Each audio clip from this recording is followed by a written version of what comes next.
Sa sobrang init nga sa Pampanga, nag-evacuate kami sa umuulan. Hello mga B! Pumunta pala kami sa Bali, Bungabon, Nueva Ecija.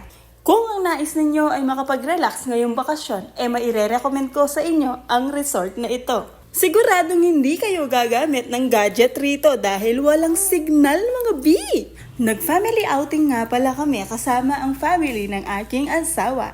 Sabi nga ng aking asawa, mas malamig pa raw dito kesa sa Baguio. Paano ba naman kasi? Kahit mainit dito, ang lamig-lamig pa rin. Ayan ang aking asawa. Di ko alam kung ano pinagchichismisan nila. Bukod sa lamig, napakaganda rin ng view rito, mga B.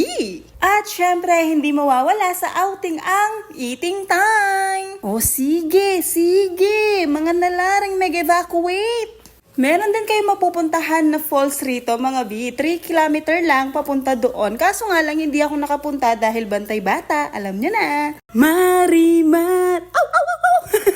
O Tita Kay naman. Yun lang. Bye-bye!